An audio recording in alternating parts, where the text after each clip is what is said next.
Oliver's Pharmacy, located at 26 Market Street, Falmouth, is your friendly community pharmacy. Fill your prescriptions, get personal advice, gifts, over the counter medicines, cholesterol, blood pressure, and blood sugar tests. Opening hours Mondays to Saturdays 9 a.m. to 8 p.m. and Sundays 9 a.m. to 5 p.m. Telephone 876 617 3779. Oliver's Pharmacy, a proud community partner of Fit FM 96.7. You can be anything you want to be. Mommy, I think I want to be a nurse instead. Or maybe a painter, lawyer, or pilot. No matter what she decides, I've got it covered. With Gateways Education Loan and Savings Services, she can be anything she wants to be. At Gateway, our education loan and education saving plan lend a helping hand to part-time and full-time students by providing financing for school expenses. For more information, visit any of our branches near you or visit our website. Play games all day and cash out your winnings up to $300,000 from Supreme Ventures at Duncan's Complex and Entertainment, located at Main Street in Duncan's, Trelawney. Telephone 876-954-7786. That's 876-954-7786. Duncan's Complex and Entertainment. In celebration of our 100th anniversary, Murray and Tucker Attorneys at Law and Notary Public will be offering free limited real estate consultation without obligation at our Falmouth office, located at Unit 16 Champion Plaza, Falmouth, Trelawney, until September 2023. Call us now at 876-954-4016 or 876-954-5993 or visit us in office for more details. This is Lady T, Denise Gomez, host and producer of Inside the Zone in New York, the community platform where information is guaranteed. Join me on Mondays at 5 on Fit 96.7, FitFMJA.com, Trelawney's Radio, your life, your music, for exciting features within the diaspora. And hear what's on our minds. It's live at 5 on Fit 96.7, FitFMJA.com.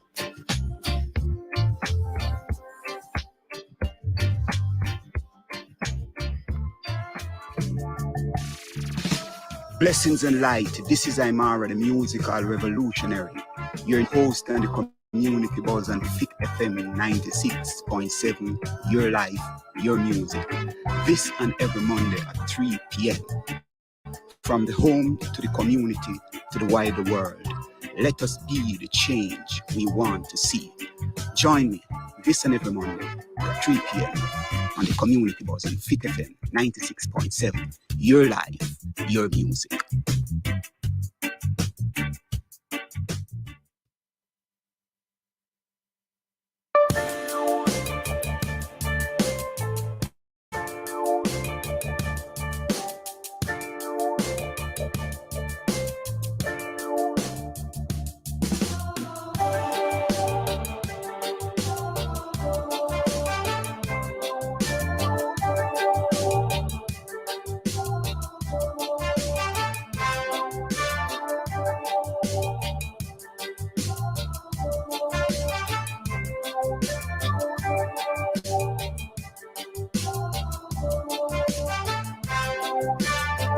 Fit mind, fit body, fit community, fit world.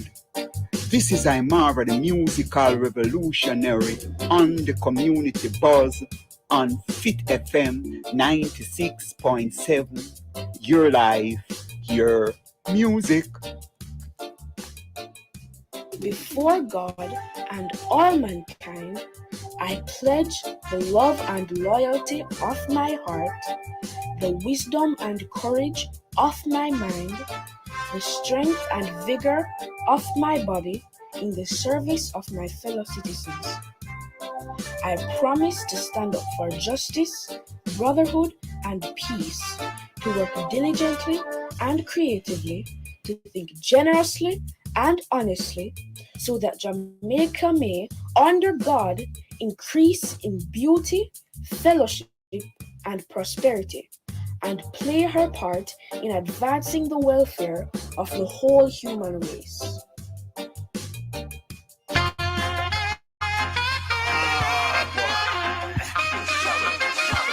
Struggle goes on.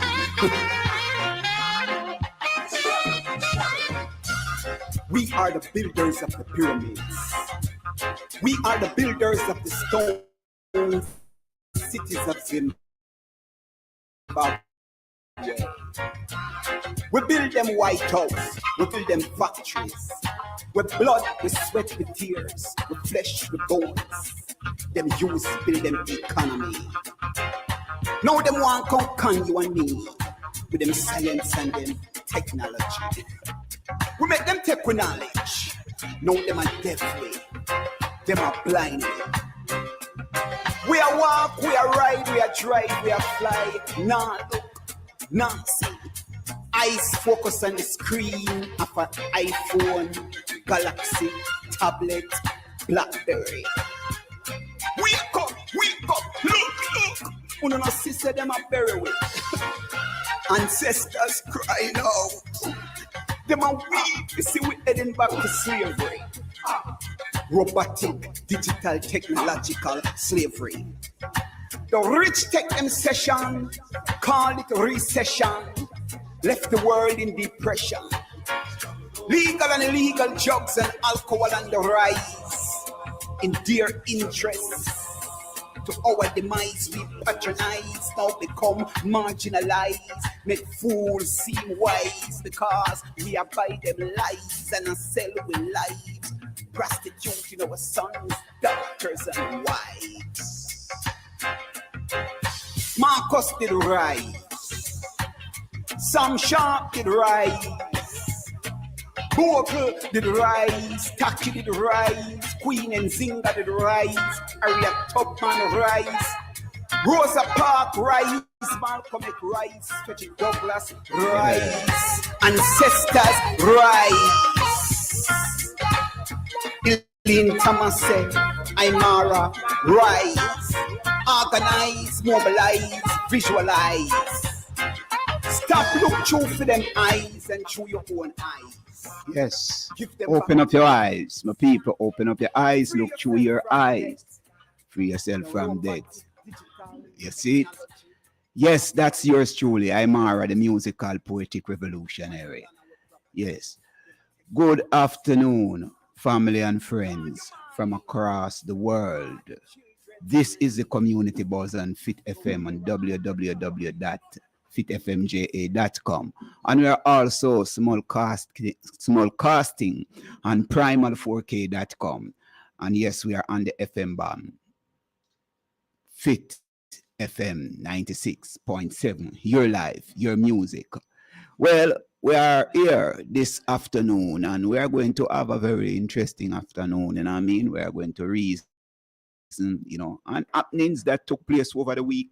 And yeah, we want to say strong in, but some people don't understand. So we know that over the past couple of days, some serious vibration happened. Some good, some bad, it is just the way life is. Pleasant things happen and unpleasant things happen. And we have to realize that this is how life is. Situation will always happen. And it's how we deal with those situations that is, happening or, will come upon us some of the times, And this is life. It is constantly changing. So we have to realize these things, you know what I mean? Jamaica,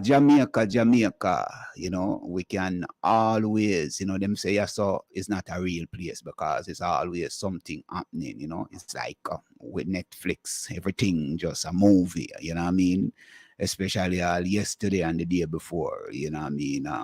So much things happening, the political heat turn up now, and we hope it got through smooth without any kind of confrontation. In politics, anything can happen in Jamaica when it comes to people holding on to power and people don't want to lose power and people who want to gain power. So the power struggle is on. And the people have to reach a stage where them start to realize how important it is for them to empower themselves. Because over the years, when you check the history, you know, we don't see where politicians really try to empower the people. Is the people have to find a way to empower themselves, you know, and that's the truth pertaining to the way our history set up, you know, from the 1600 coming up until now, you know. We have been, as Africans here on this island, we have to be continue fighting, you know, from them time there until now. So we see where the divides continue. Right now, the divide continues, and we have to see how we can come together as a people, you know, in a more civil way, how we angle politics and how we deal with every situation, whether business, whether politics, you know, and every level, you know, whether religion, or we look on these things, you know, knowing that we have the right, you know, to live as human beings. You know, say, may I look through the Declaration of Human Rights, and there are some things where we realize when you're looking at the world and see how the system of the world are run, most of these rights are being violated by the system of the world. You know what I mean? No one should be held as slave, and no one has the right to treat anyone else as their slave. That is Article 4 of the Universal Declaration of Human Rights, you know? And when you look, you realize that some people all over the world, up to this day, there are millions of people, you know, still under slavery, you know, and people don't even realize, as Harriet Tubman said, we could free more, you know, only if they knew that they were slaves, you know. Article 5, no one has the right to inflict torture or to subject anyone else to cruel or inhumane treatment. We see these things still happening today, you know, without the protection of government, you know. And we go to Article 6, we should all have the same level of legal protection, whoever we are and wherever in the world we are. We realize them something there missing out of the equation right now. We say some Haitian came here recently. I'm going to touch upon that aspect of it. And, you know, in a daytime, then we even get a little time to plead them case that them have a reason to flee them country and seek refuge in other country. And that's a part of the Universal Declaration of Human Rights, you know, and we must look upon it. You know, here we say in the Article 14, if we are at a risk of harm, we have the right to go to another country to seek protection. Well, I believe that is what the Haitian are doing. They are at risk of harm in their own country, and them come and seek protection, and our government just put them back on a boat and ship them out. What a situation, you know. We hope to talk to Professor Rosa Lee Hamilton next strong, because she wrote a serious article on this issue, you know. So she promised me that, you know, she couldn't come on this week. So I hope that I can have a conversation with her on this issue, because it's a serious issue. So many things happening, you know, as a people. Yesterday was the 85th anniversary of the People's National Party annual conference, and not just the annual conference, but, you know, since the party has been formed, you know, I saw it go, Mr. Patrick Beckford. Yes. Okay. 85 years now, the People's National Party in existence. So them have them annual conference yesterday. So we have a comrade here where we're going to go into it a little later, you know. But while me I go and go through some things, and you have to observe some things, you know. This is the pedagogy of the oppressed. And we observe that there are a lot of things that are happening. And we have to educate our people, because this is what the community buzz is about, you know. to inform and to educate and to edutain, you know, and to have people participate in the whole process, you know, and if there's anyone on the other side, because we have been reaching out, you know, and I'm going to reach out again, you know what I mean, to people on the other side, which is the Jamaica Labour Party.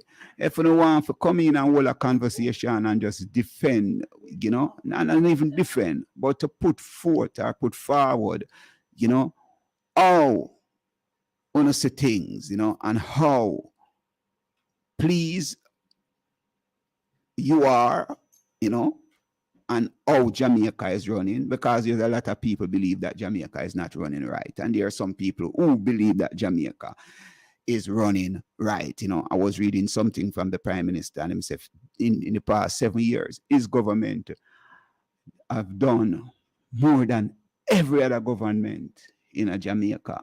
You know what I mean? You know, that's what he is saying. Now, it is for us, the people, you know, to, you know what I mean, see if that and is true, you know, and to express our truth to see if what he is saying is so, or it is just him saying that, you know what I mean, to market the party or to market his administration, you know. So we have to look at these things. Those who authentically commit themselves to the people must re-examine themselves constantly. That is leader. This conversion is so radical as not to allow of ambiguous behavior, to affirm this commitment, but to consider oneself the proprietor of revolutionary wisdom, which must then be given to or imposed on the people, is to retain the old ways. The man or woman who proclaims devotion to the cause of liberation, yet is unable to enter into the communion with the people, whom he or she continues to regard as totally ignorant, is grievously self-deceived. Let me read this again.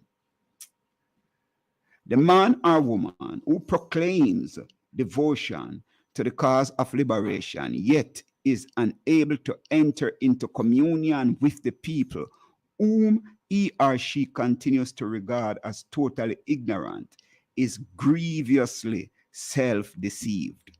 The convert who approaches the people but feels alarm at each step they take, each doubt they express, and each suggestion they offer, and attempts to impose his status, remain nostalgic towards its origins. Conversion to the people requires a profound rebirth. Those who undergo it must take on a new form of existence. They can no longer remain as they were. Only through comradeship with the oppressed can the converts understand their characteristic ways of living and behaving, which in diverse moments reflect the structure of domination. One of these characteristics is the previously mentioned existential duality of the oppressed, who are at the same time themselves and the oppressor, those image they have internalized. Accordingly, until they correctly discover their oppressor, in turn, their own consciousness, they nearly always express fatalistic attitudes towards their situation, until we can realize that somehow we take on the behavior of the oppressor. So the oppressed want to sit in the seat of the oppressor and carry out the same action of the oppressors. And we see where Jamaica is in that kind of state right now, you know, we break away from colonialism, but those who are sitting in the seat of government behaving like the colonial masters. And this is what the pedagogy of the oppressed is all about. This is what it is saying right here, you know what I mean? And we're going to go back to it in a while and read it again, because we observe some things happening, you know? And now we're going to change the situation. It is about change, or is it about to continue and to remodel and reshape and reform what is happening. You know, I was reading something recently from Mr. Mark Golding, and he was saying that what is government, when they take government, what they are about to do is to maintain the economic structure with a more I don't want to quote him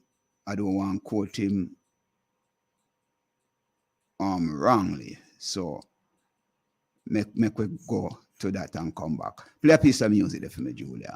Make we go to that and come back, because me like for, you know what I mean, make sure say whatever I'm saying, I am saying it right. Before me come to my guest, you know, but I want to touch that point.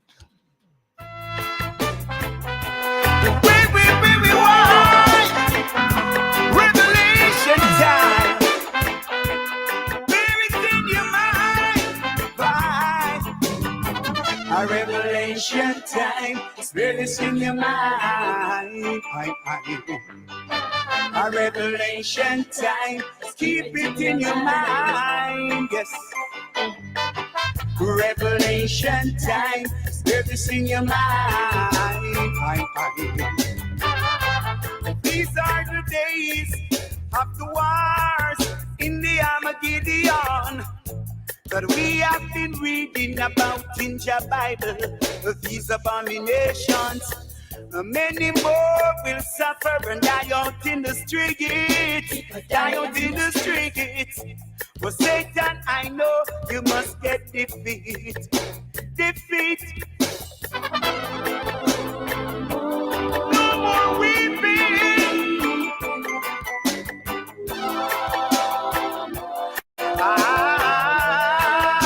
Why? Just take heed and listen to the emperor. Listen. Just take heed and listen to the lawgiver. Put on your armor and shield and prepare for the battlefield. The prices keep rising and baby mother cry. Watch how she cry. The fire keep burning and blood keep on running. But a weeping and a wailing and a weeping and a mourning. Weeping and a mourning. A revelation is a revelation. No more weeping. No more wailing. Famine and the land, pestilence, iniquity and work in a dark places. Famine, pestilence, iniquity and work in a high places. Why?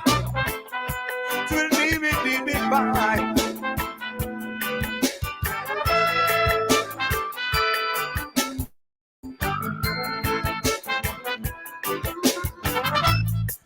Yes. Revelation time. Yes, what I can't find it, but what he was saying, you know, and what he's saying is that his administration will sit with that. They maintain, and when I look at the word maintain, you know, is that we don't really see any change, you know, because to maintain a structure that is in place, and here, even I heard even the general secretary on the platform saying that what the Jamaica Labour Party is doing now is the inheritance of what the previous PMP administration laid out. So if you are saying that, where the change, why you want to change it if the Jamaica Labour Party is doing what you claim that they are benefiting from, that the previous administration put in place? What option you are giving the people to make a choice or to vote for, if you believe that, or if you see that what they are doing now is carrying out the work are the things that you put in place from 2011 up till 2016 when you lost power, or the Jamaica and the People's National Party lost power. So we are looking at these kind of utterances, and we don't see any serious discussion, on the table pertaining to the change of the economic system, the change of the political infrastructure. So we have to be observing, I don't really get to go deep into some of the things that happen at the conference. So we have somebody who was at the conference, maybe can share some of the views, he was both at the private and the public session yesterday, and him see himself as, him have to tell you who he is, his name is Mr. Patrick Beckford. See? So before me go call him comrade, make him say it himself, you know what I mean? Mr. Patrick Beckford, welcome again to the Community Buzz. How are you doing, sir? I'm doing fine. It is in hot Jamaica because I've been here. This is my 11th day. So as I was telling you guys when I got in here, I think I lost about 6 pounds of sweat since some year, and I'm not working.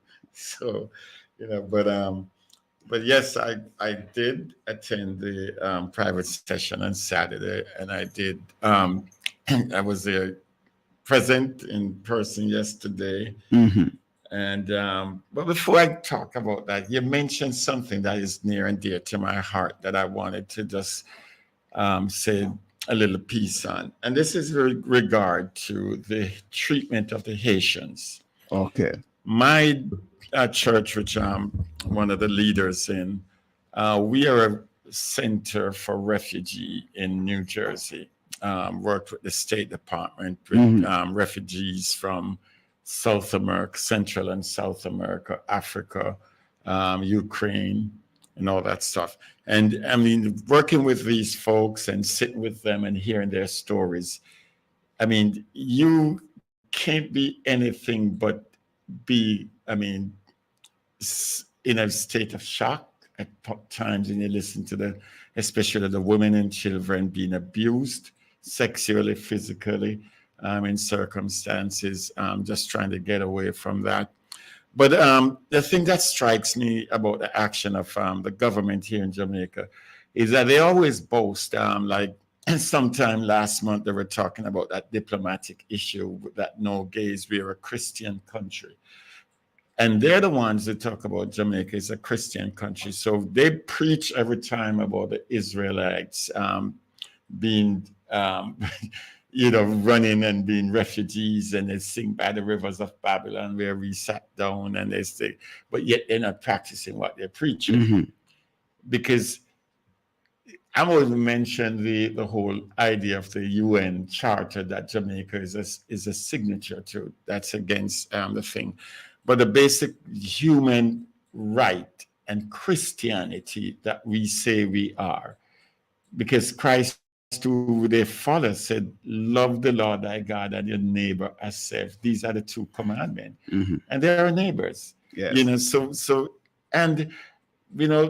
There's just last week I read where there's a judge in Texas, a federal judge, who decided that DACA, which is to protect the children who came to the United States to meet their parents who are undocumented. Thousands of Jamaicans are involved. How are we going to feel if the government of the United States says, hey, the federal court system says you're here illegally and we're going to send you back home? Mm-hmm. So we got to be careful how we practice things, because it comes back to bite us, in where. So, so on that, just my piece. But as you were saying, is that from time to time, with regards to the main point, is that we were always complaining growing up that when government changes in the Caribbean and in Jamaica in particular, one government always dropped everything. Yes. In 2016, I think, as you mentioned, because of the economic straits that we were in prior, Jamaica was forced to follow a pattern by the IMF that was carried out by Dr. Peter Phillips, and that was it was a strangle on the lives of Jamaicans. And so this previous government, present government, now continue with the strangle. Have to continue with the strangulation. All right. and that way, and I know what Mark was, the comrade leader was saying yesterday, is that while we now realize that the economic path that we're in, they reduced the debt from 135% down to 17%. We now need to transfer that to the people. That's what they want to do, transfer that to the people. So we don't have to go onto that strict, while it is good to maintain your checkbook so far, but you can't maintain the checkbook and your children suffer. And they can't get health care, all the necessary basics. But I want to break this up. Say this Mark Golan, right, and the opposition had the perfect, right, opportunity to defend what he's talking that he want to do when this government, before them transfer that to the people, right? Them take 300%, and the opposition benefit from that and never raise them voice to say nothing about it, then just take that and quote. After the people suffer under many administration of austerities measures, it have gone from the 90s coming up, right? And now that you're in a position that the people should have get a little better now, you still a short change the people and I take more for yourself. In terms of the raise. Yeah. And the opposition never come out and defend that. But not a word. But I what I know, Golding said that he would not. No, we're not talking about him. Right. Because it's the opposition. The opposition. So even if him as an individual say, you know what, and it happened after the people start to make noise. And like say, him just do it. Because the people start to say, but wait, why the opposition sit by, and allow this to happening in Jamaica with the people? Who is there to defend the people? Because what the Jamaica people is saying, because when I say word, because the people them still say that. How comes when you take 300, and that's why teachers and nurses and everybody are migrate, because they realize about non-justice in our country. Nobody know they have to defend way. Yeah, but I'm all right. Here's what I know. The parliamentary system, which is, and we probably might talk about constitutional reform as we go. Yeah. But the parliamentary system in itself does not give the opposition anything. Think about the situation with the DPP. They would just run over, and the only thing they could do is demonstrate in the streets and maybe 10, 20 people. And it's like what I realized in Jamaica, the whole thing, the 9-day wonder thing comes around and every issue, because it is also, the opposition is as strong as the voices of the people. And the apathy, when it comes to the action of citizens in Jamaica, and especially certain institutions. I'm in a media thing, but I'm very disappointed with the media here in Jamaica. I'm very disappointed as a Christian with our churches, their inaction, and only certain things that they would create a lot of noise about. They're silent.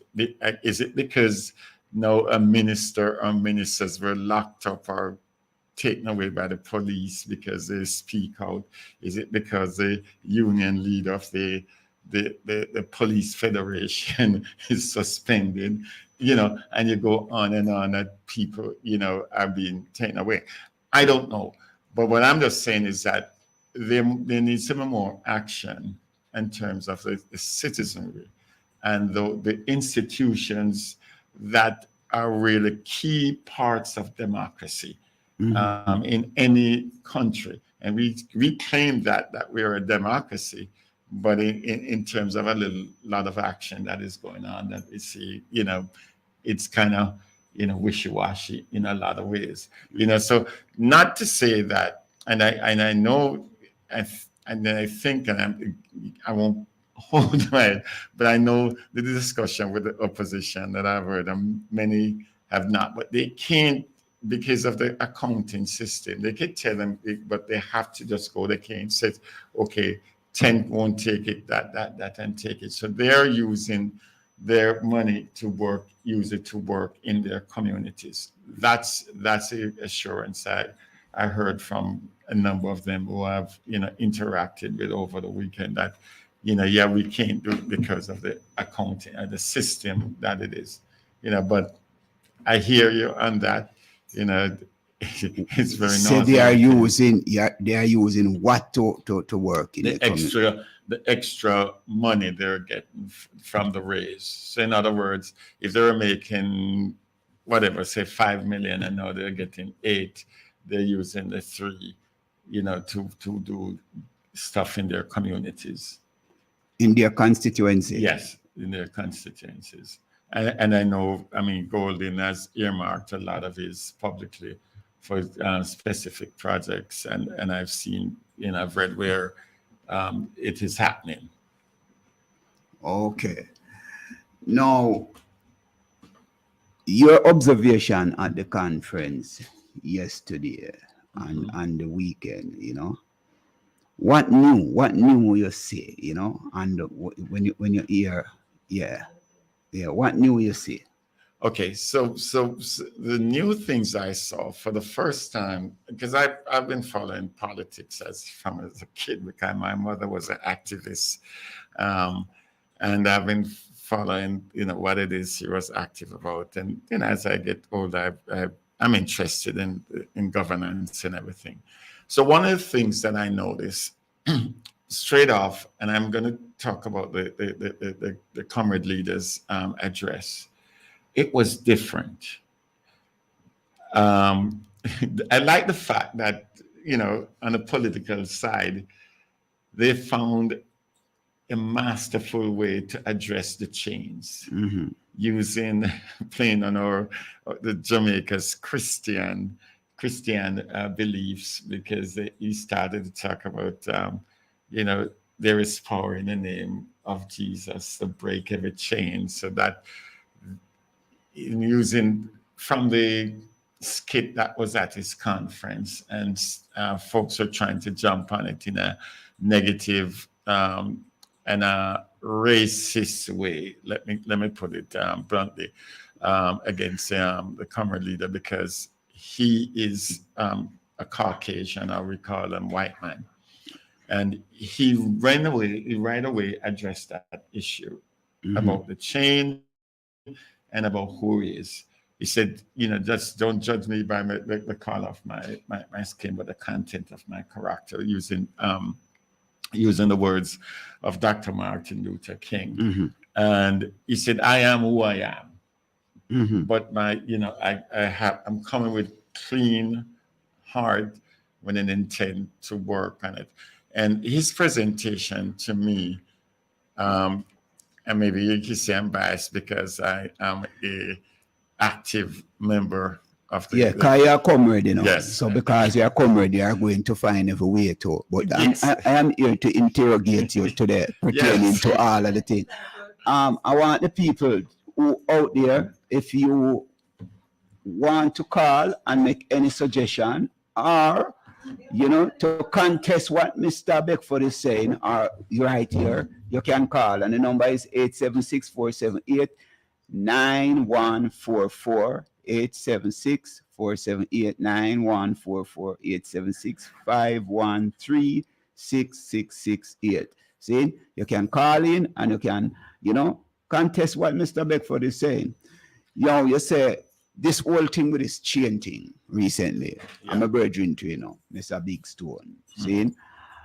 And a whole heap of people are come down upon him with that. And you see, them use this kind of religious thing at all times to talk about Lion of Judah, break chains, and Jesus, you know, and we see the same religious things taking place to manipulate the minds of the people.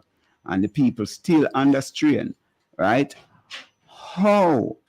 What method or what new you see that is in place as the government, as the opposition is talking now, you know, pertaining to the changes that Jamaica really need?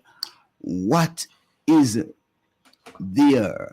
You know, even see a manifesto from them yet, see, you know what I mean, to know what new that they are coming with, you know, pertaining to the campaign that is going on right now. Okay. Because there's a campaign going on right now, isn't it so?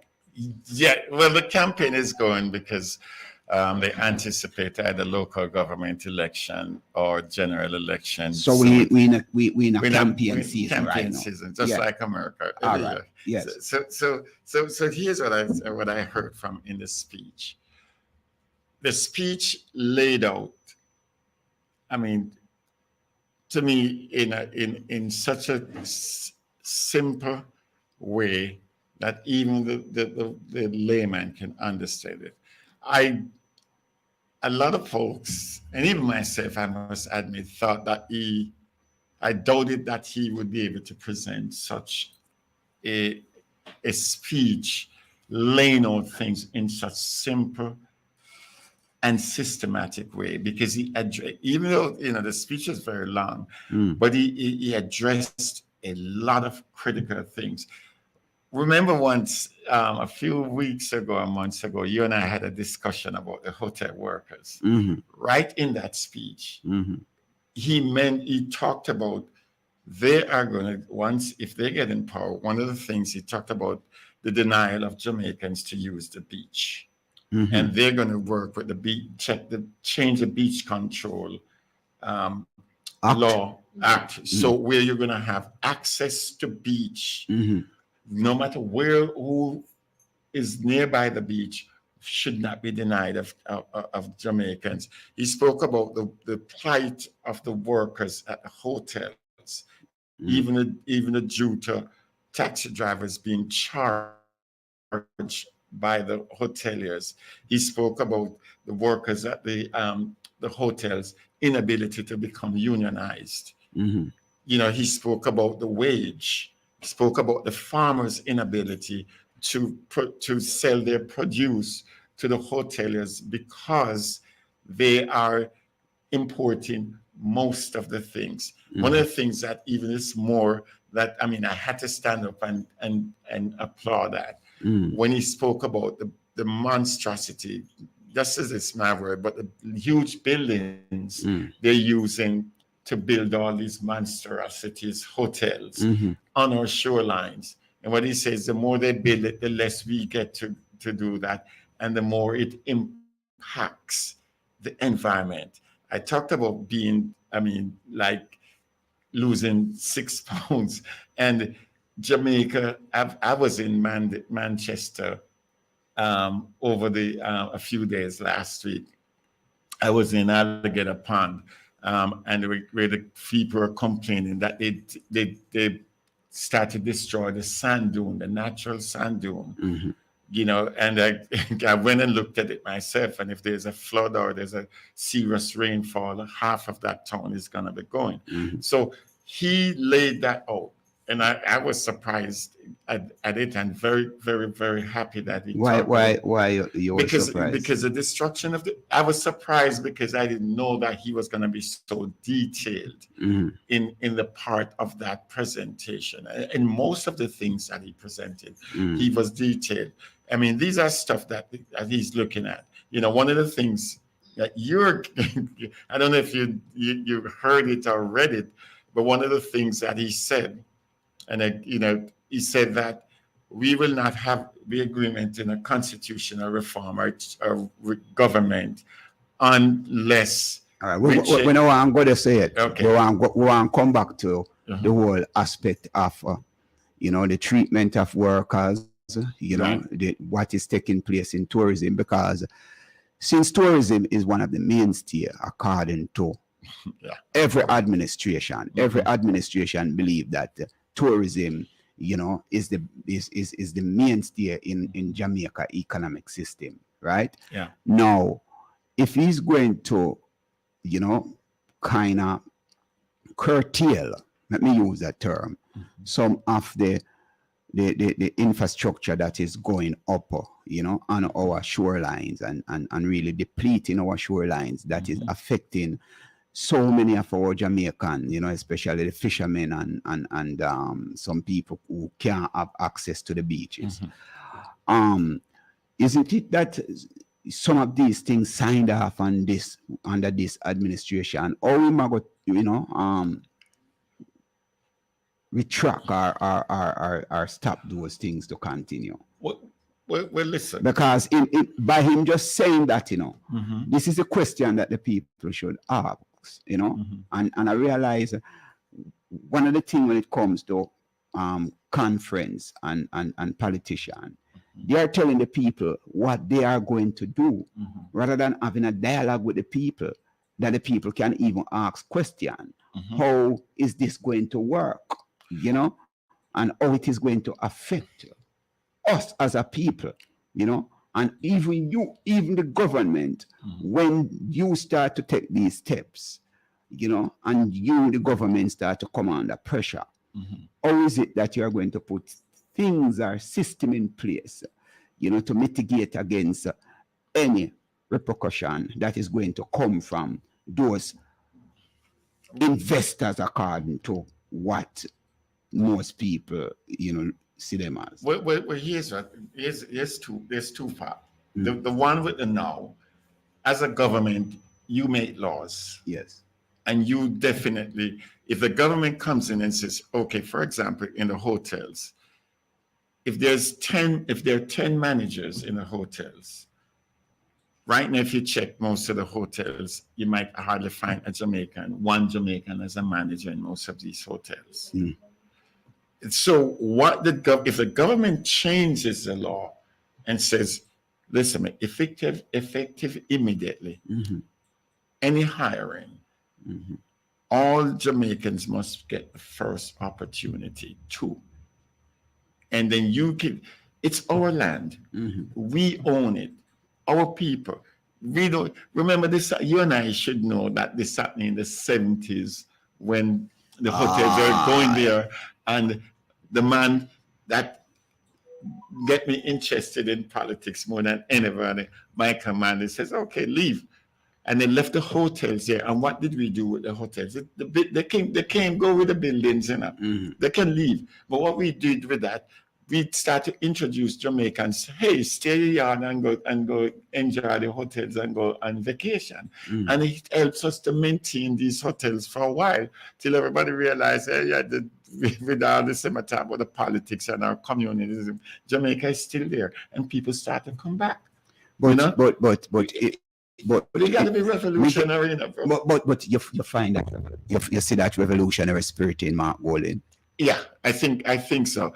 I mean, he's not the braggadocious person, but I think he's very genuine. I've had interaction with him. You know, you believe a capitalist businessman as Mark Golding is of that kind is going to go against infrastructure that him of himself is a part of? I'm a firm believer that me just ask you that question because I believe before he got the position, right, as the opposition leader, I heard him made a statement, you know, about being close associates, right, with the business class. And when he said the business class, I'm not talking about local business class. Being close associate, he knew and he understand and is confident, right, that he is going to get support from that class of people.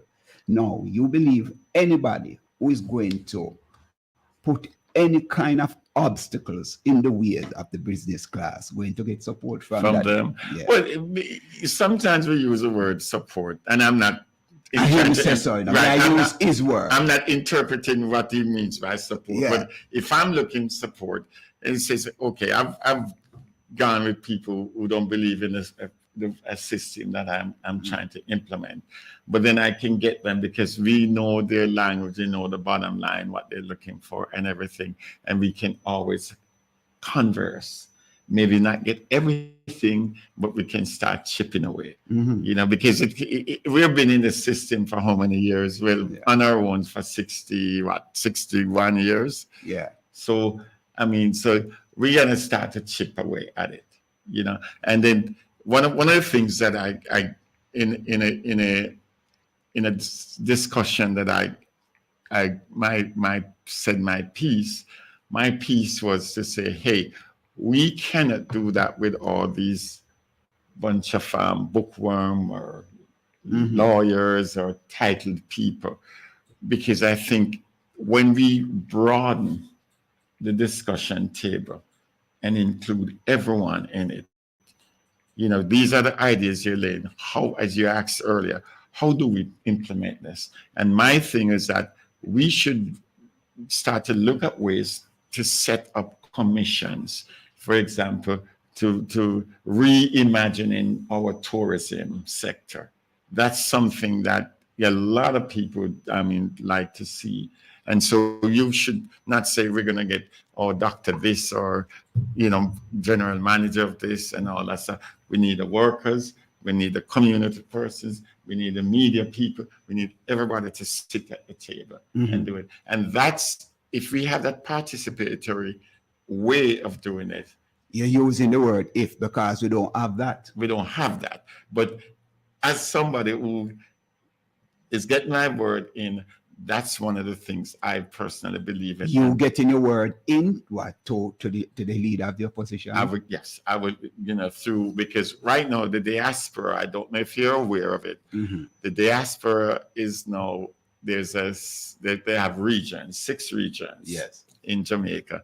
So a 7th region was adopted at the conference, which includes it. The diaspora is now the 7th region. So our voices will be heard in the party. I'm one of the persons that are from the New York region would definitely be a part of it. And, you know, so therefore, you know, I don't be a part of anything if my voice is not going to be heard. You see, because I knock over table. Yeah, one of the things where I look on, you know, there's as we speak right now, there are some massive expansion going on. You know, even next door to it, right? Right? And, you know, these things are going on, you know, and in the next couple of years, you know, if the PMP should win government. I'm not using the word should. Me I use that word. Me I use it. Then if the PMP should win government and regain government in Jamaica, are you saying that these infrastructure that is still going up, what will become with the situation with them? Because the expansion, them are going under this administration. You see, and these are the questions that the people at the private session should really ask government. You know, you see, public session is where each representative of their constituency come give some promise. And I don't believe the people are that politically literate to sit and ask their representative and put points to them, say, this is what we would like to see. You know, the fishermen who are suffering, you know what I mean? Those who don't have access to the beach. Anybody did represent the people and when not have access to the beach, for even say, boy, you have to give way some solid, not just argument, but something that is tangible, written, that we can look and hold you responsible to this and say, if this not happen in the first 6 months or the first 100 days, then always give this 100 years thing. You know what I mean? What action can we take against you Because this is one of the things with the politics of Jamaica, you know. And politicians can make promise and then don't fulfill the promise them what they make. See? Right. And the people can't take no action because there's nothing in place pertaining to what we would call recall to get them out of power. And one of so if there's a system, I'm going to come back to you. If there's a system, and this is one of the things what we are talking about, we are going to go to the constitutional reform.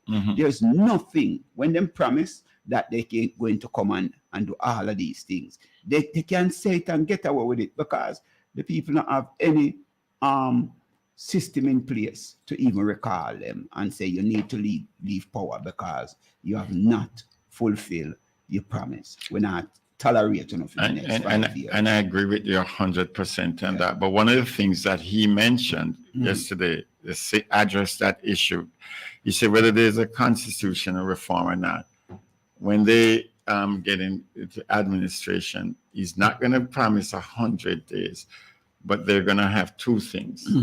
Impeachment and a recall system where the people get the signatures, and if they're not satisfied with their representative, either local or on the parliamentary level, they can. There's a recall system. Call them back, and try to get a new person.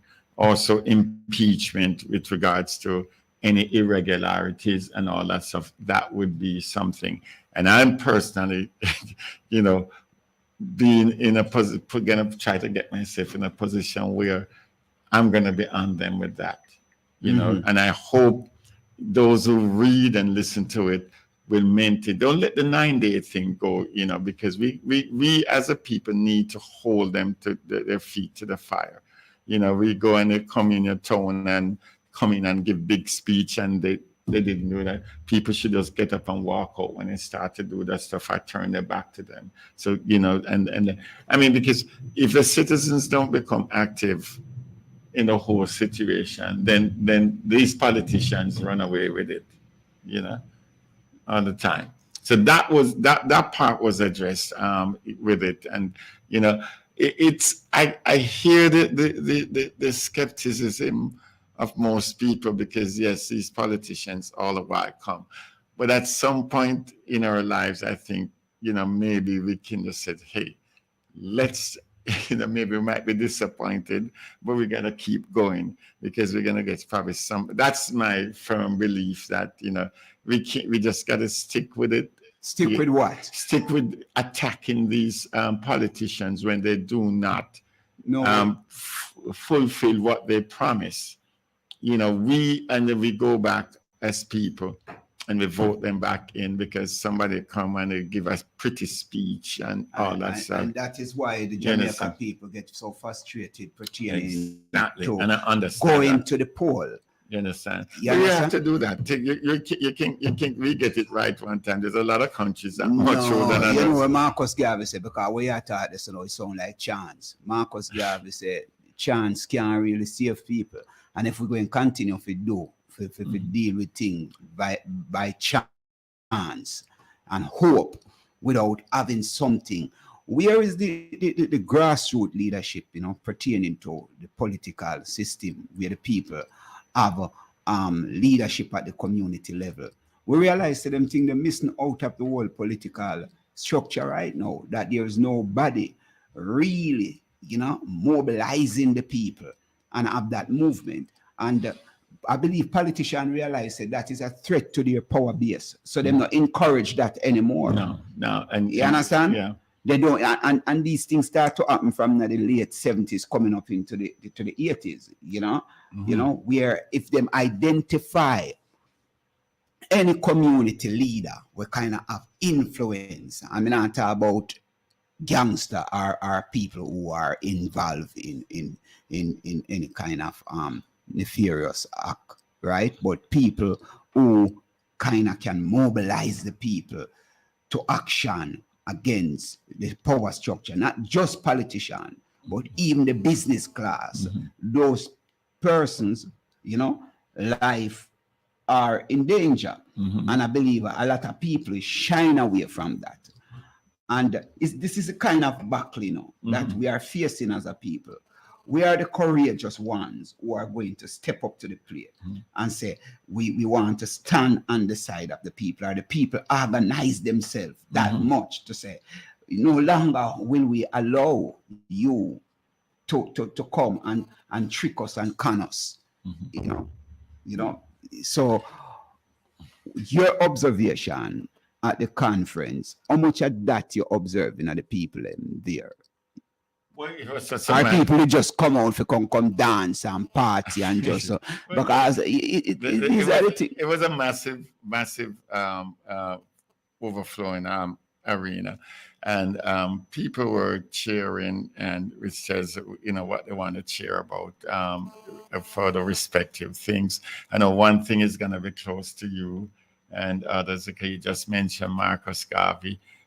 He mentioned that when they take power, they're going to encourage and implement a system where Marcus Garvey teaching will be introduced into the schools, for example. But also, you got to remember the PNP, the way it's operate, as supposed to operate. Let me use this word, supposed to operate, is that it's a group system. It starts from the local community. Maybe 15, 20 comrades are part of a group. And this is where they're educated about the policies. And this is where they offer their 2 cents. That is a PNP that I grew up and see. But that not exists no longer. I can't say yet. That is something that that you know, say that is one of the things that Mark Golding promised that he would do when he become leader of the opposition, when he was going up, that he was reintroduce political education. We don't see that go on. Well, I think they're doing some of it in a group. They're starting a group, the group system that they're educating the folks. And I don't know if it's that vibrant or, you know, it's just tepid movement. No, but political education, you know, to the masses, you know, is to make the people become aware. Me not talk about in a partisan way, you know, where you just train a few of your comrades. But me I say a political knowledge where people supposed to understand themselves. Well, really I hope for something where not really going to happen, because the truth is the people have to arm themselves. Politicians will not arm the people to overthrow them or to you know, and this is the battle that we are talking about. You know what I mean? Because when you come to that understanding or that understanding that you as the people who are under the oppression of a system that you need to live as human being, you know, because the whole thing is power, you know, it's power based right now, Mr. Beckford. If you observe what is happening, everything is about power, you know. What new is coming from the PNP? And that is where the people are asked. The youth them out there were frustrated. That's what they meant. So may I ask the question for them? Yeah. So for example, and here's a part of the process in talk about education, because one of the things that was dropped out of most of the curriculum in Jamaica is the whole issue of social studies. To teach the children and teach the young people and teach us all that our role in governance, you know, I remember that book, Civics for Young Jamaicans, you know, where we learn about this, how our system of governance is supposed to be, limited as it is. Yeah. You know, but at least we're learning something. And that's one of the things he said, because he tagged that also, and I think it was right, to crime and violence, because he said, you know, we're not teaching, the system is not teaching the children, you know, things like conflict resolution, how to do certain things. But you know, for me, I hear that, but I think there's a lot more to it than the civics, you know, for being taught in school. It will contribute, I think, but I think there's more a societal deficit that is going on inside here when it comes to relationships in terms of kids. And I was like blown away. Not just a detractor taking a public transport one day last week from one point in Manchester to another point. I mean, and it was crazy. Some lyrics that some kids were saying, and I at some point, it overwhelms me. I had to just tell the young man, said, "Listen, you can't do that. This is not. You have older women inside. It could be your mother, grandmother, your older sister, and that lyrics you're playing." And all that stuff. That I don't know. I don't even know how government are going to really have any serious unless them take some radical step, and those radical step is seriously going to cause certain reactions, if yeah, well, that is what I say, how prepare or how courageous any leader, our leaders are to take those steps, to make sure, say, all you going to deal with, because banning music is one thing. When you observe certain fundamental rights, pertaining to creative rights, these are some things which have some legal implication. Or you are going to deal with this. You tell a man, say, him can't write about this or him can't write about that, or is it that you are going to change the laws and become serious and radical and do business with the international community and violate some laws to protect the citizen? Or if a man come out and I sing gun lyrics and I sing call for boss, or you're going to put laws in place, so to it goes back to what curtail all of that. It goes back to what you were saying, is a participation or the lack thereof. Because if you start to get where people now become more active in their governance, and governance is not just budget and policies, but I think I don't like to use the word morale, because it's just so loosely shown in but we're for example, how can maybe it's parenting? How do we improve parenting? Because some people having children really, unfortunately, they're not ready for it. They're children themselves. So what I'm just saying is that we're looking at, if you get something like that, how do we do that? We got to get the citizenry active, and that's a challenge, because what I notice is some of the things I observe.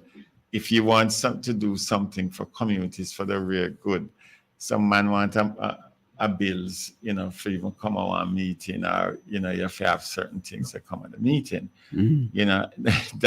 That's different from when I was growing up, because when you have meetings. Yeah, and this is why you see, this is why, as I mentioned, different from when we can't live in the past. No. Yeah, you see me I say? And one of the things that we are looking at is the present. What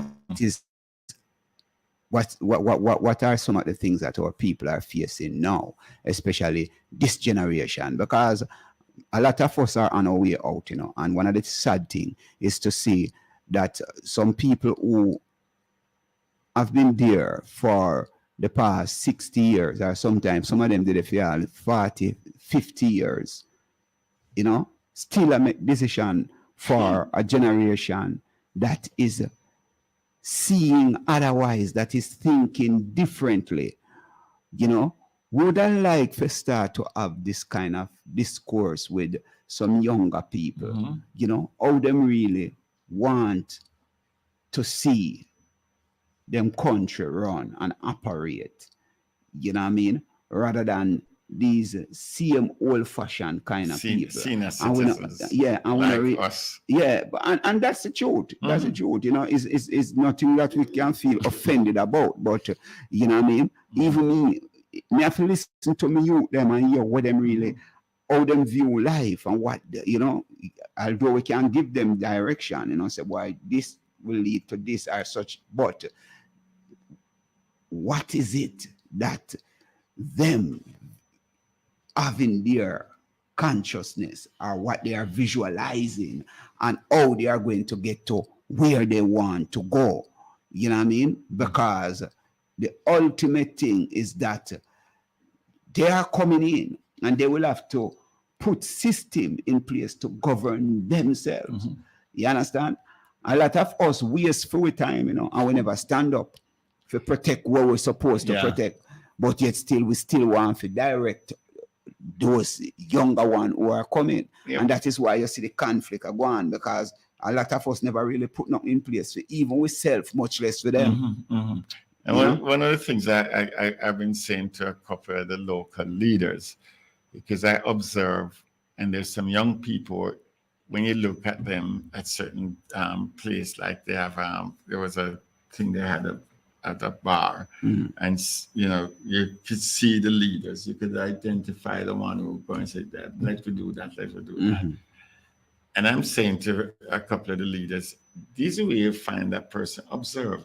You tap into him and say, hey, listen, come here, let me have a conversation. I need you to come and work with me and help me do certain stuff, So my thing is that it is on us, the leaders, to really find these young people, whether they're, they do what they do, get one of them, because they have their leaders who they look upon among themselves, but we're not tapping into them because we worry to them wear them pants and the underwear are show and all that stuff. Sometimes you just gotta, even though that's not our style, but sometimes we just gotta get past that because we want to get to the meat, to get them, to bring them up, raise them up to be leaders or to take over. Because in one side of the island of Parliament, I think the average age is like 70 plus. Yeah. All right. You mentioned something aside to where Mark Golding spoke about constitution reform. And one of the things that he said is that if the government is not dealing with the CCJ simultaneously with and removing the crown, the opposition will not support the constitutional reform. What do you think about that? I agree with that totally. Don't you think that is going to set us back again? You know what I mean? Because one of the things, this country is still paying for the CCJ, and yet still we not utilize it. You understand? And me can't understand why we still want to hold on to the Privy Council, and at the same time we are talking about constitutional reform, or you reform a constitution where the laws, your final court is still under the jurisdiction of your colonial masters. And you have to get a visa to go and there. You have to, whether or not you get a visa or if you go there, but what kind of reform is that? If you really, so may I look at that point where you make, it's public relations, not for him, but if the government, what he's saying specifically, it says you have this King Council, no usually Queen's Council, King Council, and you have the Privy Council that it's the cost to go to have your case heard is very daunting.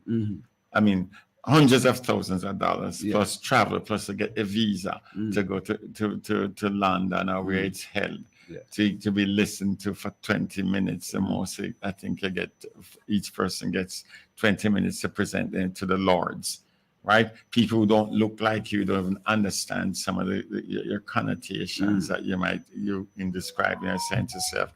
And yet what he's saying, which is on point, and every well-thinking Jamaican should say, yes, that's right.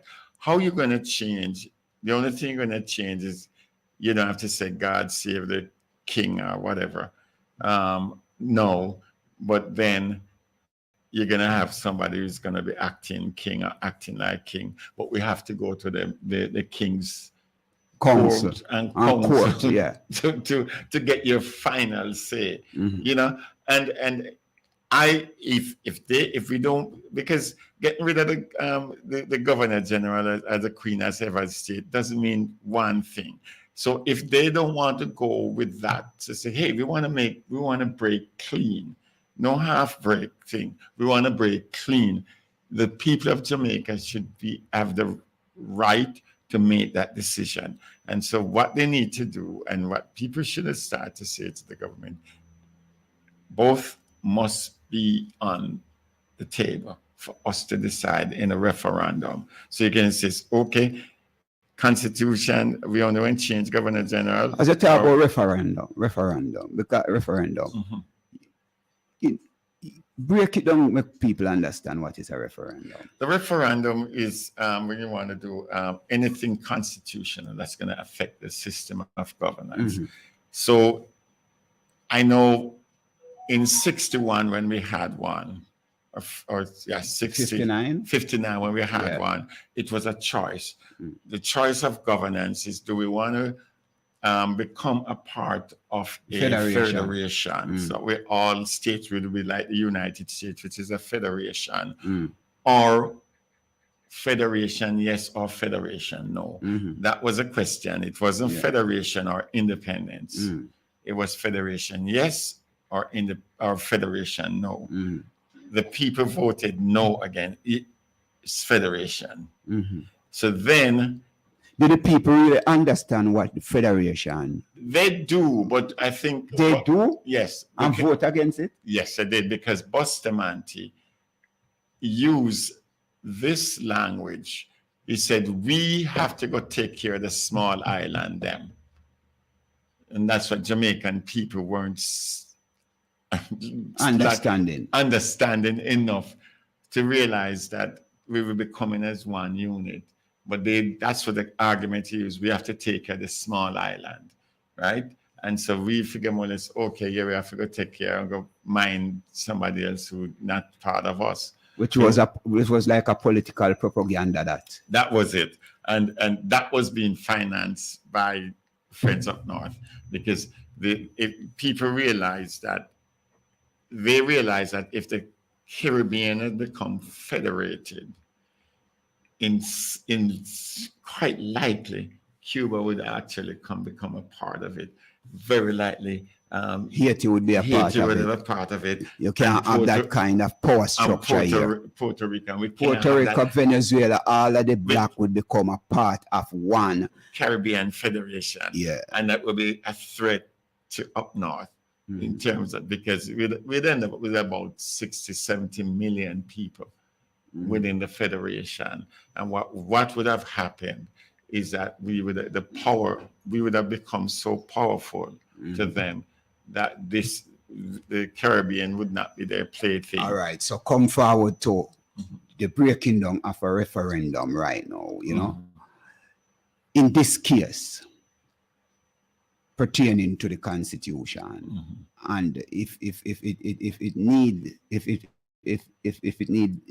we decide to go to the people, you know, via referendum, you believe most of the Jamaica people understand or have clarity of the whole structure of the King's Council and why we should leave it, and the whole thing of the Privy Council, because already, you know, administration, why we are at this place right now, see, is that people believe that you can't, they never want to politicize because we're too politically corrupt. This is argument from even this administration under Bruce Golding, that we are too politically corrupt to have our own people trying us, our own judges, our own lawyers, because we are all politically aligned. What kind of, if we in a state where we can't trust ourselves, you know, or we are going to really still talk about constitutional reform, because all of this going to come down to having your own judge and your own people, you know what I mean, trying cases and getting things in line in a justifiable way with, as my sister would have called it, a new kind of justice where our people can really see that justice is impartial and not partial like what is happening now in Jamaica. But honestly, I think our courts in Jamaica have held up for the most parts. The courts in Britain and in the United States have held up for the most parts, because like everything, like a lot of people, and they like to look at USA as the country that has the best system, and they talk about it. The court system is like political. In Jamaica, it's not political. In the Caribbean, because our judges are appointed by civil service commissions. Arguably, most people who are political are independent and do appoint judges based on their experience, their qualifications, and everything. In America, you appoint judges based on your political leanings, right? And this is why you have it. So for them to say that, that's just a silly cop-out, because with the constitutional reform, what needed to happen is that you must have some clear decisions. And it's for people now who are for the decision that needs to be made. You know, the whole idea to rush it before the next election to say who is going to appoint the governor general or whatever you call him, president, which on a personal note, I don't believe we should have now appointed. The people of Jamaica should just elect a president and be done with it. That person makes it. But the people have to politically aware of what they are going to do. It's just like how people, it's the same thing we are talking about with the political system. People just go vote because them grew up, come know, say their mother and them father did support the party, and them just follow that. They don't have no knowledge of why they are supporting this party. You know what I mean? It's just that mom and papa used to do it, and the political leader them come out and whatever them can entice them with, whether to buy some vote or whether to give them some curry goat or some chicken, or you know what I mean? And just use certain language and continue to deceive and trick the people. But that's not unique to Jamaica. It's a worldwide thing. It's a worldwide thing. You know what I mean? So even though we know it's a worldwide thing, we realize that it is not ethical. Right. And although them say there is no ethics in politics and economics, right?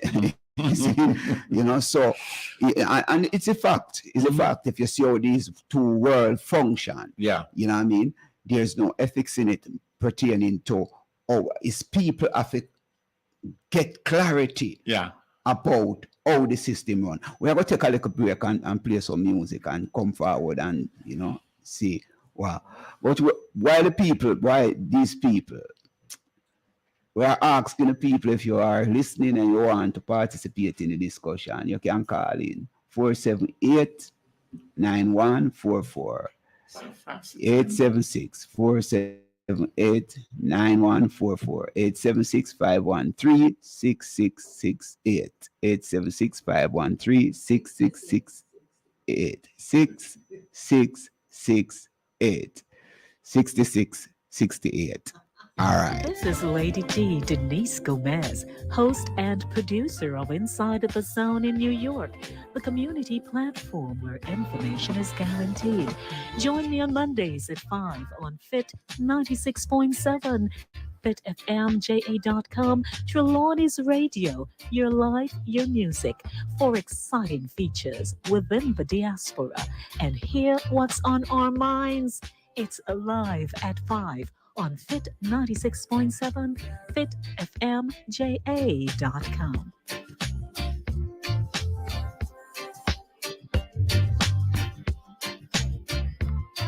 Saturdays at 4 p.m. Join Fit FM 96.7 FitFMJ8.com for a simulcast of Primal Sports, an interactive sports program produced by Primal Media and presented by top sports activists. So tune in to a simulcast of Primal Sports on Fit FM 96.7, FitFMJ8.com, and Primal4K.com.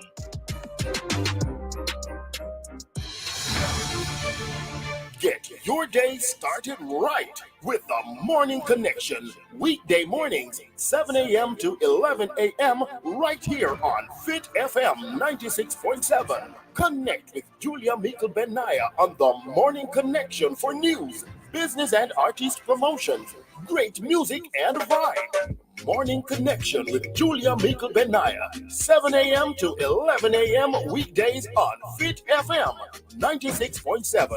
Your life, your music.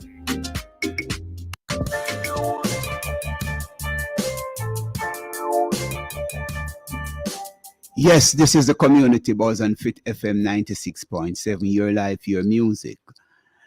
We are also on the World Wide Web, www.fitfmja.com, and we are simulcasting on primal4k.com. Yes, we have in the studio Mr. Patrick Beckford, right? He was at the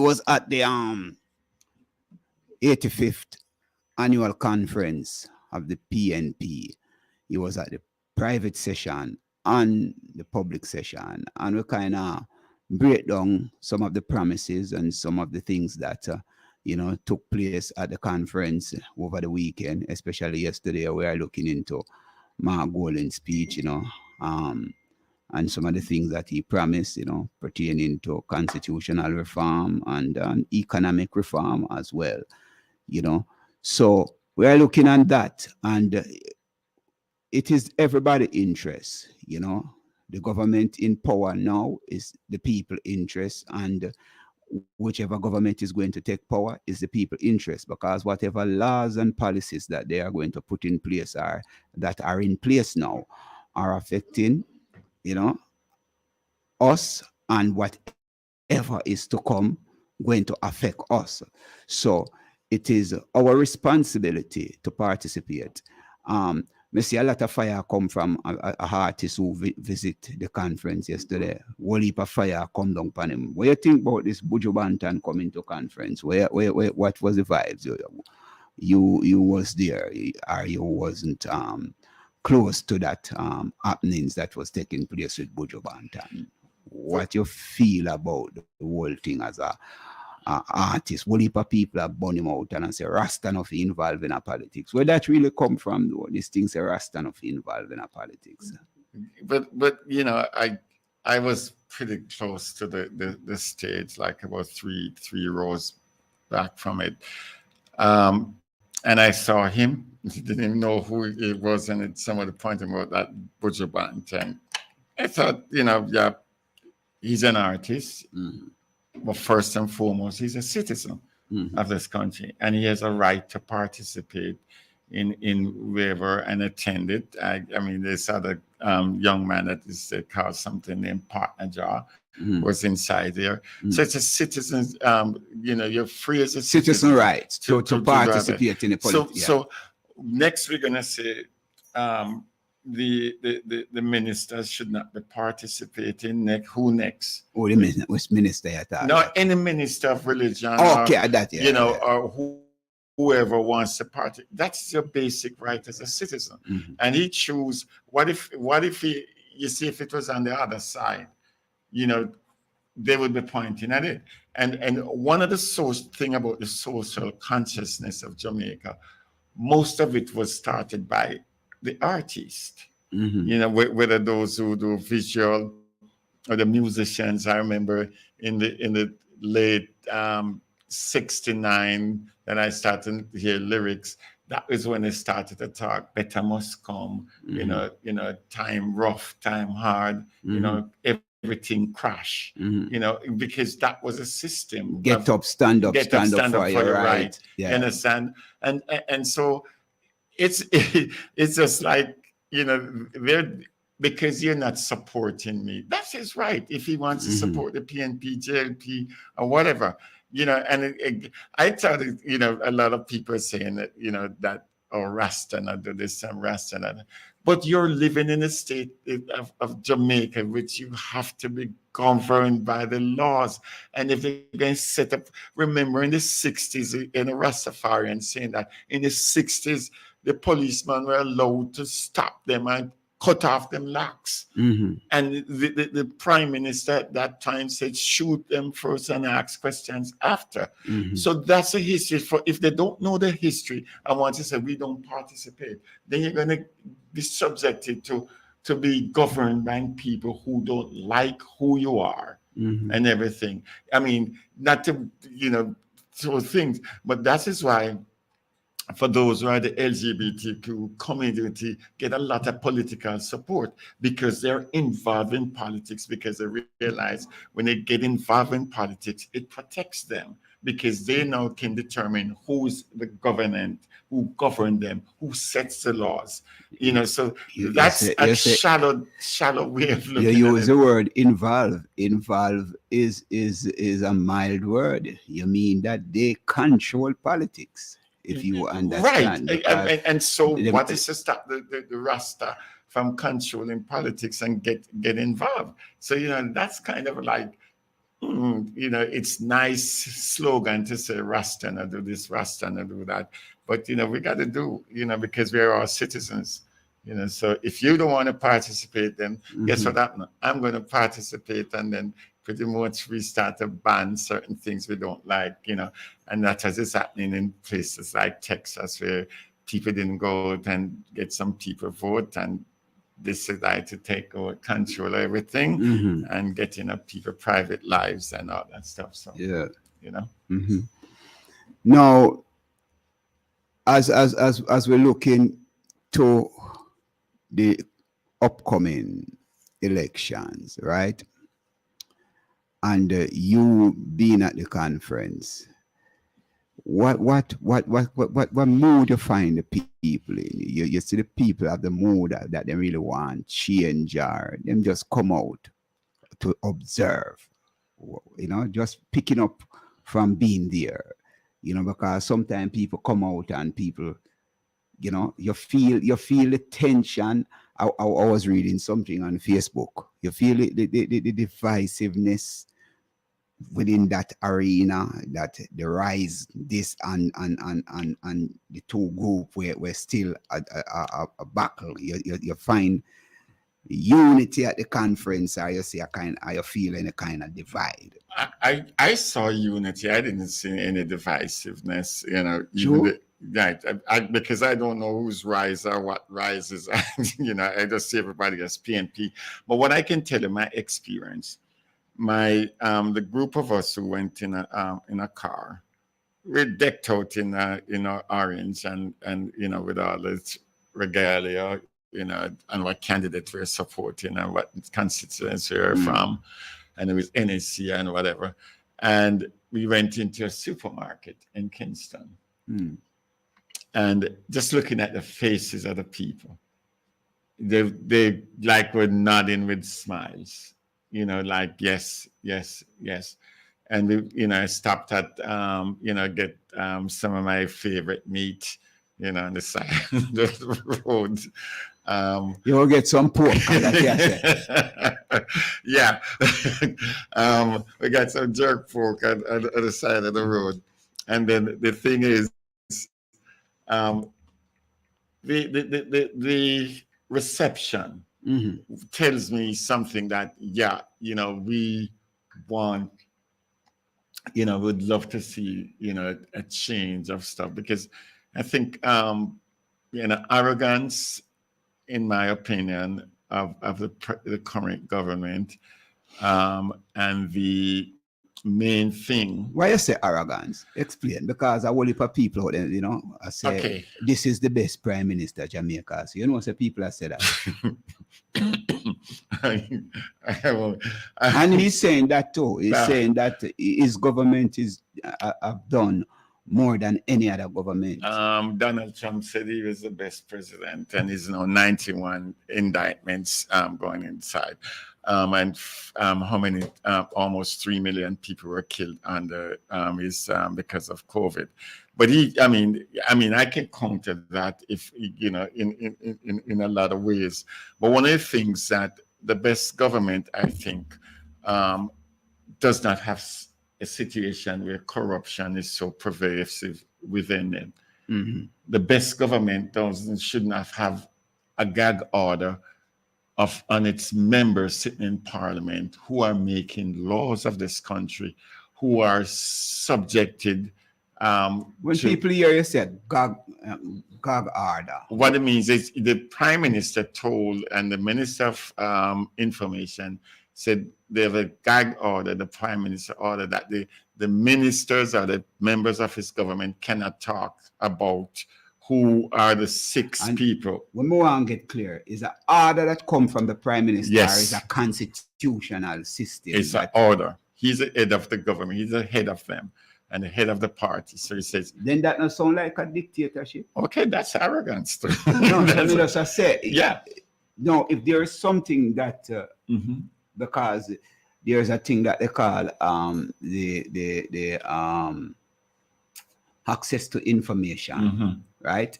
Now, if people in a democratic system should have access to information, and then you as the leader want to put gag order on your ministers, that the people should have access to information, and the Integrity Commission must operate, without any form of interference from government, that they must operate free.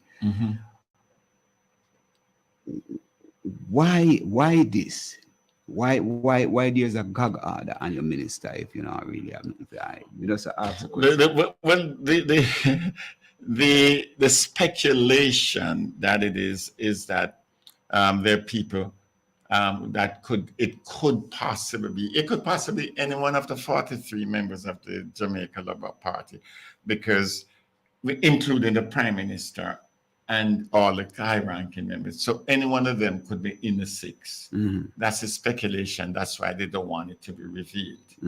The opposition has declared unequivocally, vocally, and in documentation that they were not contacted by the Integrity Commissions to say that they're subjected to the audit, or to say that there's they're unaccountable. I think that's why people believe that the opposition is very weak. No, but there's nothing they can do. They don't have the information. But if you get it, you know that you received that from it, right? And so why I'm in charge of you, I'm your supervisor, and say you can't say whether you're not, because guess what, you're going to make me look bad. And I won't say, because if the prime minister ever asks, he's never answered that question. I've never heard him answer that question to say no, he's not. And none of them can sign it. Some, I think, have said it before the gag order come and said they weren't. So why the Integrity Commission can't reveal what's supposed to be revealed?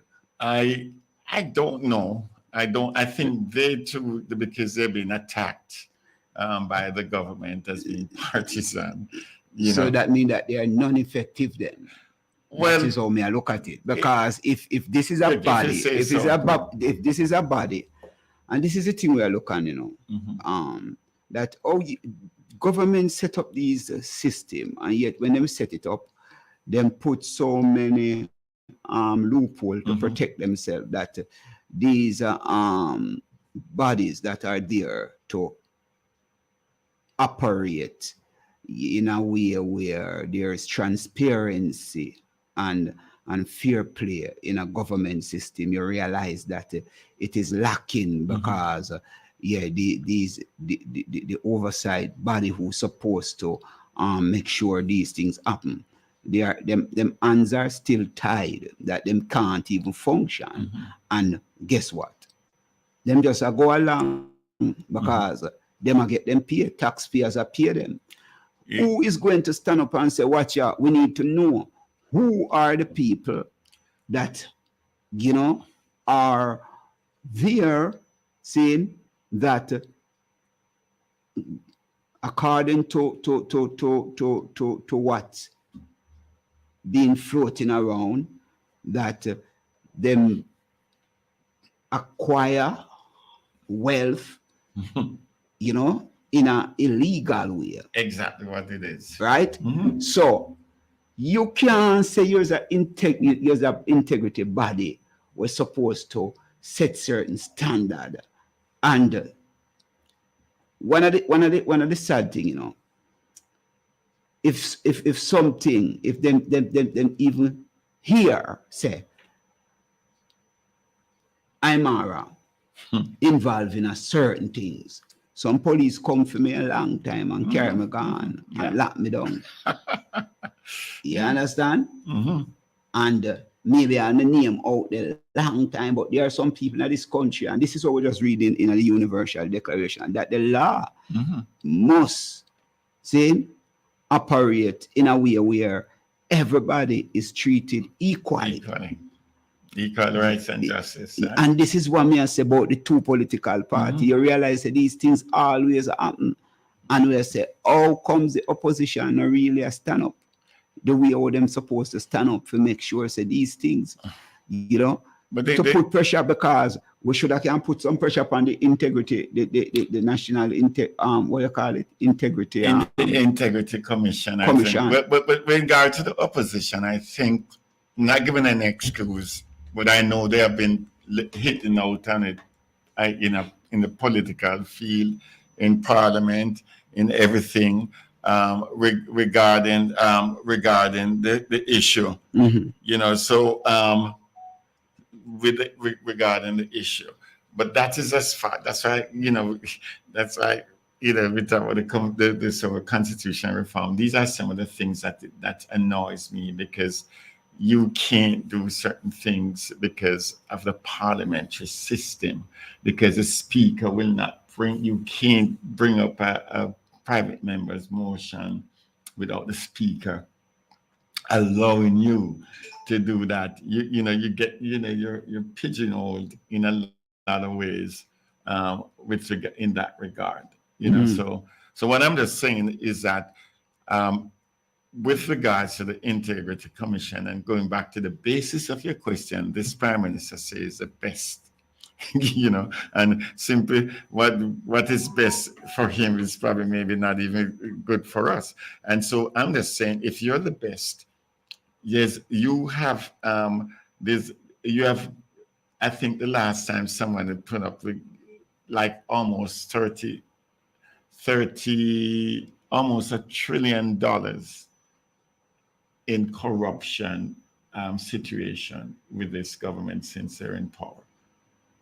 You know, so, but people that say the same thing with the previous administration. And that's why people say them vote them out. You know, but a lot of it is. Yeah, they still talk about Trafigura. And Trafigura, you see, they bring up Trafigura, and they brought up FinSac, and FinSac does not affect any of the poor people in Jamaica. FinSac, the only people are complaining about FinSac.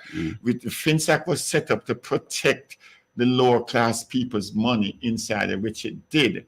And those who were taking the loans at 50% and go buy a car for them side chicks and all them stuff there, you know, and that is the people, those are the people who are, and they're running up their mouth.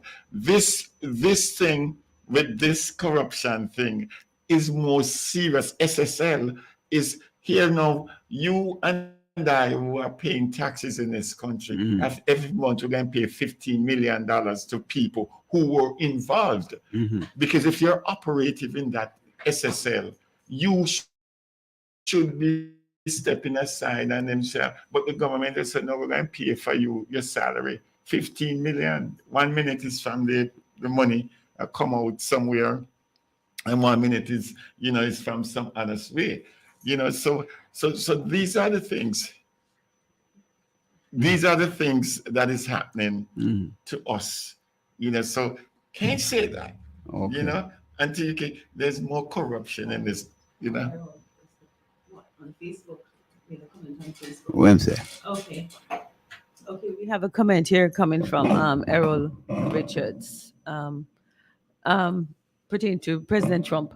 And that was Trump's opinion that he was the best president and cannot be compared to Andrew Holness. And he says again, he cannot listen to what's floating around. We should get the facts. So what facts is so Errol, I said we should get the facts. Facts and not just listen to what's Yeah, but the facts can come from the person, but he put a gag order on the facts. So how are we gonna get it if he puts a gag order on the facts? Imar, you think you need to answer Errol on this because he probably wasn't listening when we started the program. He said Mr. Beckford is defending the PNP. Should there not be a JLP rep allowed to speak of its progress? No, please answer him. No, Errol, the reason why Mr. Beckford is here is because he was at the conference.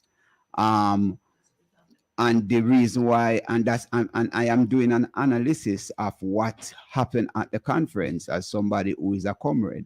And this program, we have invited people from the other side, you know what I mean? Every minute. And if it's an open program, you know. Anybody who wants to call. You understand? So it's not like people are here defending, you know what I mean? So if you too even feel passionate that there's something where you want to express, you can call too, and you know what I mean, because it's a community buzz, and you know, you can't deal with radio in any kind of partiality. You know, you have to deal with radio as the media as it is, you know. And I am not here to defend any side, you understand? I might have my preference when it comes down to voting, but that is my preference, and everybody have that political preference or that political rights to express themselves, you know, however them want to. So if you know, he's just saying what he's seeing, and as the prime minister is saying that he is the best prime minister. So everybody has said they are the best. So everybody have their political views. Nobody can take that away from them, you know. So if there is any supporter or anybody from the Jamaica Labour Party who want to be here and sit with me, I am here to reason, because it's one family, you know, in this political divide in Jamaica, you know. You understand? So, you know, whether a man believe me, you know, I even like some terms when I say people I use, I call people labor rats and labor this and that, you know what I mean? We need to break away from them kind of discriminatory expression, because people is people, you know what I mean? And that is, I'm on the supporter party, but you know, we don't want to see him as lesser than a Jamaican. He's also a Jamaican. He's a human being who have flesh and blood that run through him. And when the policy of any government go in place, it affects all the way, whether the PNP or the GLP. Any policy form affect us positively or negatively. See? So we're not here to defend anything. We are here as citizens and want to make sure, say, whatever we are doing, we want to see things that operate in the best interest of all Jamaicans. That is what we are about. Yeah. So if you have anything to defend yourself, Mr. Beckford, you can, but you know, I make it clear. I already said it, you know, my opinion is just, you know, yeah, I'm a PNP supporter. Yeah, so, and you have that right to say you're a so, PNP supporter. You know, you know what I mean? That's it. And you have the right to invite you to come here as a PNP supporter, and invite anybody else who want to come here, you know what I mean? So it is what it is. Respect your views, Mr. Errol Richard, you know, but this is how it is, you know. We are here on the community boards and talking about things that is affecting us, and talking about how we are going to put system in place to make sure that our country are run the way we want to run it. It's not about PNP and GLP. It's about people, you know, and what is affecting, you know, our life. You see, I was just thinking this morning, you know, I never see a whole heap of Chinese live in Jamaica, you know. Chinese will vote. They can't speak English. See? And you know why I asked, why I not think about it? I heard a politician once say, if you don't vote, you don't have any talk. But the Chinese, them have a whole heap of talk because them are business people and them have a right and them talk with them money. See? And them talk with them business and all of who believe say if you don't vote or you don't take part in the political process, you don't have a right for food, for the basic amenities of life, food, clothes, and shelter. It was one of the dumbest statements never hear a politician make. Say, if you don't vote, you don't have no talk. You know what I mean? How you could have ever said something like that? You have a right not to participate. That is also a political right. Isn't it so? Yeah, it is. Yeah. But you have the right to just stay and let my that's vote a political right too. You understand? It's a political right that you look and you see the two political party and you say, boy, I don't see none of them who I can support. And I can support this one and I can support this one. Free will, you might not want to support at one time. I mean, there's like I've voted once in the United States for a Republican candidate, and he was somebody I know and I respected. The one who was running for the Democratic side was crooked, in my opinion, and I there was a lot of troubling things that came out, so I didn't want to waste my vote on somebody like that and then end up doing the other things that came out. So, I mean, I still stick to my opinion that the best for me personally is Michael Manley. No, Michael Manley dead. No, the best for me because it's you mean in the history of the political, in the history of Jamaica's politics because he's the one. But I've only lived under Al Bruce Golding said so. Yeah, I've only. Yes, Al Bruce Golding said it was there. So he was the best. He said Michael Manley policy was the best policy. Okay. Bruce said so. So me don't know what nobody else want to say. If Al Bruce Golding said that, and if we see Bruce Golding used the politics of change, and won the 2007 election. Anybody can go and study it and understand that most of what Bruce Golding campaigned with was things that Michael Manley suggested in the politics of change. It means that Bruce Golding read it thoroughly and realized this is what Jamaica really need to progress and to become a better nation, So we can always have political debates and political discourse because it is a part of our constitutional and not just constitutional right, our fundamental right. As people, democracy is what it is, So, and what's the good thing about Jamaica that I grew up in is that we could sit and argue at bars at roadside and the seaside about politics, and there was no fighting or violence. Okay. Michael Manley was trying to lead the country in the right direction, just at the wrong time. Errol Richards. There's I want to there's no right or wrong time. There's no right or wrong time. He was at the right time doing what he's supposed to do at that time. You understand? So there was no wrong time there. You know what I mean? Everybody have them opinion when them come to these things, pertaining to right. But the only time you have is the time that you present this thing. You can't. It's like when somebody say, "Boy, untimely death," or you have an untimely death. The time you're dead, you're just dead. You know what I mean? Or you're born at the wrong time, and how you do what you do at the wrong time. Whatever time you do what you do. Well, I want to ask this, Richard. Is it the wrong time when we have 68% illiteracy to not implement literacy business? Is Yeah. it the wrong time Yeah. when we didn't have enough high schools to give free education to Yeah. the poor? What kind of wrong time Is is it that? is it the wrong time to have minimum wage? Yeah. Equal pay Oh, that is the for wrong women? How come? I can name the different. Is it the wrong time to implement National Housing Trust, which is present government is trying to destroy in a way?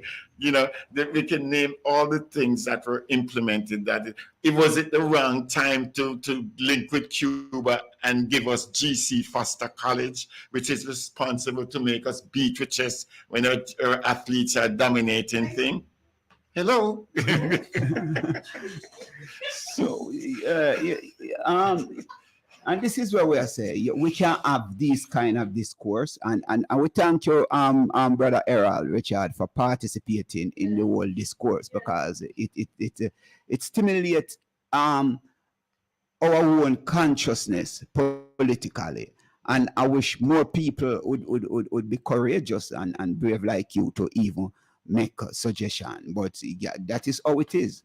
This is how it is, you know, the whole participating in the whole political process and make your views and your opinion, you know, and it is what it is. That is all, without any fight and without any confrontation.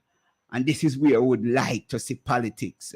We can meet up in the square and PNP and GLP, a drink and reason, saying, I have a hearty and healthy political discourse. That's something they used to go on, you know. Yeah, I mean, ones and ones. Just sit in a corner, you talk strongly why you support your party, and a man talks strongly why not supporting it. And yeah, I mean, and you know, NCB Bank in Falmouth was usually Barclays Bank. The PSOs and the front, the steps. A whole bunch of old men I grew up were always sitting there, and they call that place Parliament, and they would debate everything. And when they finish, they end up in their own favorite spot, you know, and have their drinks, you know, and that's how I grew up. And that's you know, I'll sit and argue with people forever. And the thought of smacking someone never crosses my mind, because that's not how it is. No. Yes, so Mr. Beckford, going forward, as you said that you have seen something in Mark, you know, and I am yet to discover that based upon, you know what I mean, how I observe not just the politics of Jamaica, seeing, but you see, me look into politics a little deeper than the party politics. I look into politics, how economics, you know, tie into it, and the class that people are from, and because that is one of the things why Michael Manley did come under so much pressure to, you know, seeing, because the people would say he's from the ruling class, and this ruling class brethren now, you know, turning back on the people, the own people, if come give these people power. You know, say that was it. And Yeah, you know, say I that's know. how the private sector. Free education was You know, what say that's how the brought him down. private sector did farm in Jamaica. Yeah, PSOJ. You know, so privileged how much sons. people know so the private sector was a political movement, Yeah, and it's still a political and movement. Daryl Vaz, dad was the founder. Privileged Sons of Jamaica was the acronym for PSOJ. You never know that. You never know that, Julian. See that? So these are some of the things that we have to look. We need to study our political history, because when we have more knowledge of our political history, we will easily function and understand clearly on what we are up against and where we are going. You understand? So this has been the community buzz. Mr. Beckford, Me thank the eye, for come through again and to be so courageous and brave, and fear go and defend your party because that you're right, Yeah, I mean, as a comrade, the word comrade. Yeah. A lot of people don't understand. Say it is not a PMP thing, Comrade is a word where use as brotherhood, friends. I mean, so a labor right can be your comrade. Yeah, no, I have a lot of labor right comrade friends. People can't even understand that. Yeah, comrade is yeah. We sit down and we argue politics, and we cook and we drink and we eat. Especially our favorite stuff. One commonality is the pork. You love the pork, why? Yes, this has been the Community Buzz. I will give thanks, for the people who tune in at home and abroad. Look out next strong. We will be getting deeper into some other topics, and to see how we can be the change that we want to see, And we still a call out to the people and to come pick up the garbage in a Hague. Wanna come pick up the garbage. Blessings.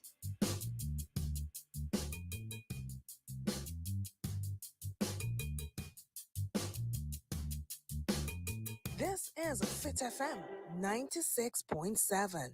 Trelawney's Radio. Your life. Blessings and light. This is Imara, the musical revolutionary. You're a host on the Community Buzz on Fit FM 96.7. Your life, your music. This and every Monday at 3 p.m. From the home to the community to the wider world. Let us be the change we want to see. Join me this and every Monday at 3 p.m. on the Community Buzz on Fit FM 96.7. Your life, your music.